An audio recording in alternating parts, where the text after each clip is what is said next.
엠비엔골드 김응태 매니저와 함께하는 하프타임 공략주 시간입니다. 앞서서 시청자 고민부터 해결하고 왔는데요. 과거의 고민은 뒤로 하고 이제부터는 오늘 시장에 걸맞는 종목을 편입해 보겠습니다. 엠비엔골드 김응태 매니저와 함께할게요. 매니저님 어서 오세요. 네, 안녕하세요. 네, 오늘도 시장을 앞서가는 안목 부탁드리도록 하겠습니다. 자, 포트폴리오 리뷰부터 도와드릴게요. 재건과 그리고 전력 관련주 준비를 했는데요. 후속 전략 꼼꼼하게 세워보겠습니다. 자, 먼저 제일 일렉트릭부터 시작해보겠습니다. 지난 리뷰 때 매니저님이 목표가를 12,000원으로 상향했거든요. 그런데 주가가 12,000원을 갈뜰 그 아래서 좀 등락하고 있습니다. 추세는 살아있는 것 같은데요. 지금 매도를 한다면 좀 아쉬운 일이 생길까요? 네, 맞습니다. 지금 매도하는 거는 조금 아쉬운 부분이고요.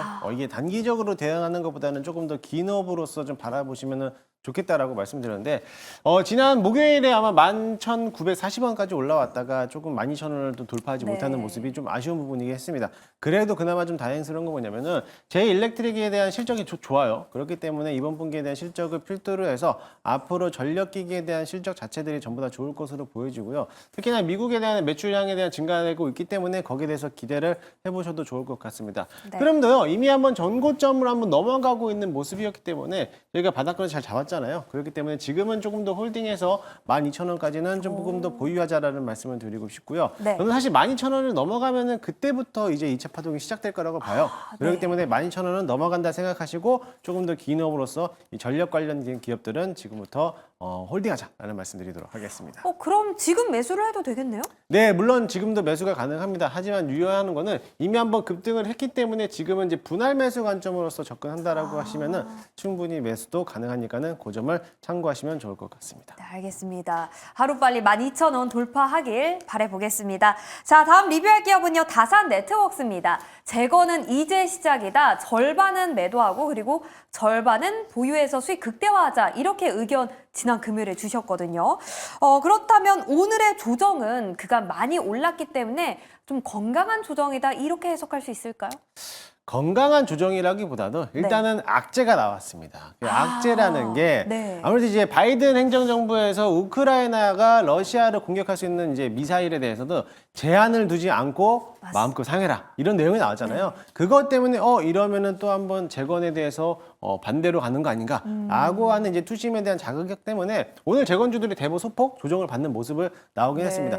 그나마 좀 다행인 거는 아직까지에 대한 지지 라인을 버텨주고 있고 오늘의 가장 큰 흐름이었던 그동안에 지난 금요일에 상한가 들어갔던 우리 저희 또 갖고 있잖아요. 또 다음에 SY 때 다음에 리뷰를 해드리겠지만 강한으로 잘 버텨내고 있기 때문에 아무래도 다산네트워크스 지금 자리는 좀 조정받는 거는 크게 문제되지 않을 거라고 보여주고요. 다시 한번 재건에 대한 테마들은 어쨌든 간에 순환매 섹터 내에서 순환매를 돌고 있기 때문에 아직은 매도보다는 조금 더 보유하면서 수익을 좀 극대화하는 전략으로서 보시면 될 것 같습니다. 네, 조정은 큰 문제가 될 것 같지 않다. 좀 더 보유하자. 이렇게 의견 주셨습니다. 자, 다음은 아까 전에 잠깐 언급했던 SY 스틸텍 재건 대장주인데요. 살펴보겠습니다.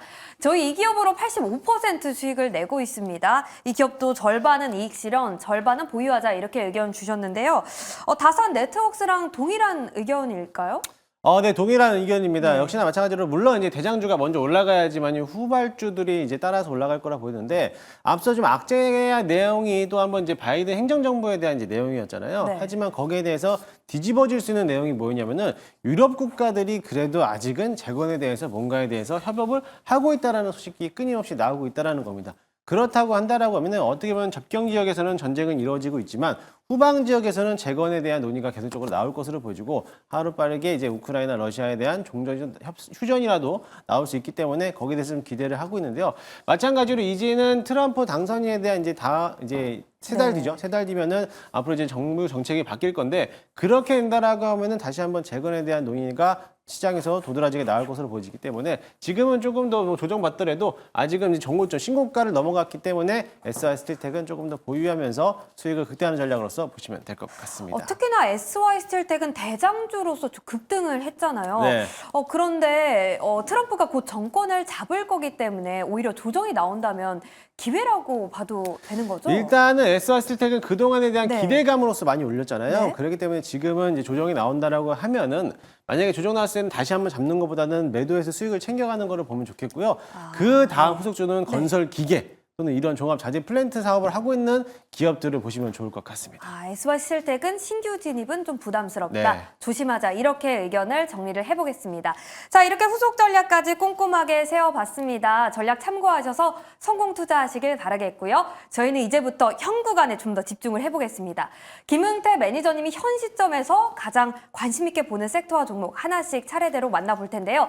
공략 섹터부터 열어보시죠. 자율주행, 트럼프 트레이드. 네. 모멘텀 일단 바로 들어볼게요. 네, 오랜만에 또 자율주행을 또 가지고 나왔습니다. 사실 자율주행은 지난 과거에 이제 네. 테슬라에서 이제 로보택시하고 휴머노이드를 이제 공개하면서 세론 작용으로서 조정을 좀 받았잖아요.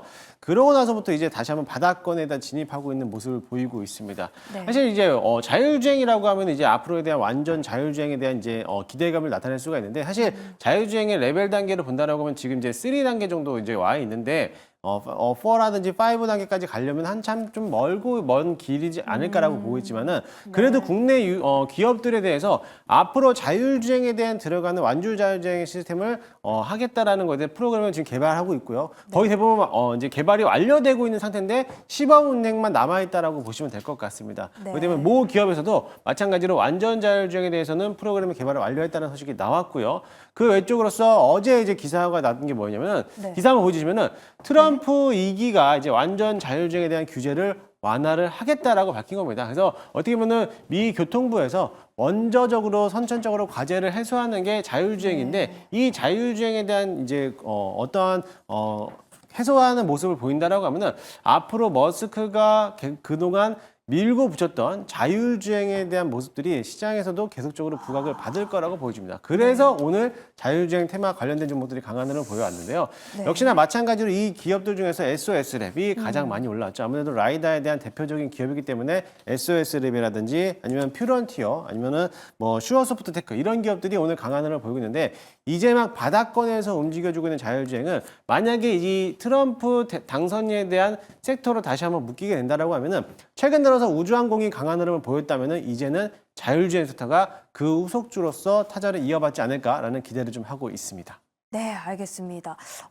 머스크가 또 정부 효율부 수장도 맡게 됐잖아요. 네. 그래서 자율주행에 관해서 박차를 가할 것으로 좀 기대가 되는 부분인데, 그런데 또 테슬라에 관련해서 좀 우려되는 점은 IRA에 타격을 받을 것이다 이런 말도 있던데 테슬라만 혼자 살아남을 거라고 보시나요? 이것도 한번 짚어봐야 할 것 같아요. 네, 맞습니다. 그래도 아무래도 이제 어떻게 보면 IR에 대한 폐지를 하고 있기 때문에 폐지를 이제 적극적으로 밀고 있기 때문에 어떻게 보면 머스크도 타격이 있는 거 아닌가라고 보고 있지만 네. 종합적인 틀에서 전부 다 똑같은 폐지를 적용했을 때는 오히려 자율주행 전기차에 대한 가장 우수하게 오고 있는 테슬라는 오히려 거기에 따라서 시장에서 독점적으로서도 성장할 수 있기 때문에 오히려 그런 측면에서는 테슬라 자율주행이 또 호재를 적용할 수 있기 때문에 크게 걱정하지 않으셔도 될 것 같습니다. 네, 긍정적인 모멘텀 그리고 투심이 유입되고 있는 것 같은데요.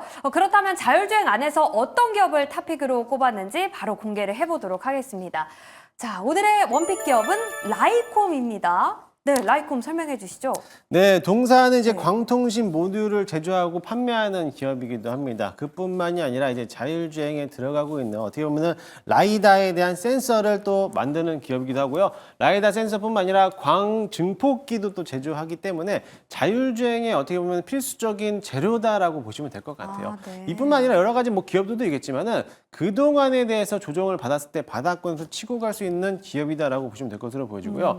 차트 한번 보여주시면요. 네. 최근에 라이콤이라는 기업이 조정을 크게 받았어요. 크게 받고 이제 막 바닥권에서 이제 막 움직여주고 있는데 이제 막 바닥권에서 턴어라운드 하면서 하는 모습을 보였기 때문에 추세가 전환됐다라고 보시면 좋겠습니다. 네. 최근 들어서 자율주행에 대한 이제 테슬라가 한번 어떻게 보면은 밝혔잖아요. 로보택시를 네. 하고 나서부터 세론으로서 아주 크게 조정을 받았는데 네. 조정 받고 나서부터 이제 막 시장에서 부각을 받았다라는 점 그리고 미국 정부에 대해서 앞으로 트럼프에 대한 당선인에 대해서 정부에 대한 집권하게 된다라고 하면은 앞으로 자율주행에 대한 모멘텀이 또 한번 커지기 때문에 이런 라이다라든지 레이더 또는 카메라 모듈 관련된 기업들에 대한 움직임들이 강할 것으로 보이니까 관심 있게 보시면 좋을 것 같습니다. 일단 바닥권에서 이제 막 들어왔기 때문에 지금 박스권 안에서 이제 갇혀 있는 모습이에요. 한 번 더 이 고점에 대한 매물병만 소화해서 올린다라고 하면은 저는 뭐 충분히 직전 고점까지도 넘어갈 거라고 기대해 보니까는 네. 단기적인 관점보다는 조금 더 중장기적인 모멘텀을 가지고 좀 바라보시면 좋을 것 같습니다. 네, 네, 현재가 매수 한번 편입 한번 해보도록 할 거고요. 있고요. 1차 목표가는 4,000원,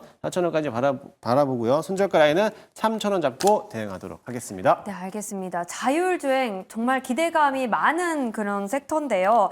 이제 막 상승 추세로 전환하는 라이콤을 저희가 어떻게 보면 바닥권에서 편입을 해보도록 하겠습니다. 목표가는 4,000원, 그리고 손절가는 3,000원 제시해드리겠습니다. 가격 전략 꼼꼼하게 체크하셔서 성공 투자하시길 바랄게요. 자, 이렇게 오늘 김흥태 매니저님과 라이콤 그리고 자율주행에 대해서 이야기를 나눠봤는데 사실 이 10분만으로 너무 부족하거든요. 좀 네. 자세하게 이야기를 나눠보고 싶은데 어디로 가면 될까요? 오늘은 무료 방송은 없고요. 네이땡 녹색밴드에서 김흥태라고 검색하시면 무료로 입장이 가능하니까요. 네. 제가 지금 현 시간에도 실시간으로서 이제 어떠한 정보들을 또 올려드리고 있는데 좋은 정보 많이들 올리고 있으니까는 많이들 받아가시면 좋을 것 같습니다. 네, 이렇게 김흥태 매니저와 함께 하프타임 공략주 함께했습니다. 오늘 말씀 고맙습니다.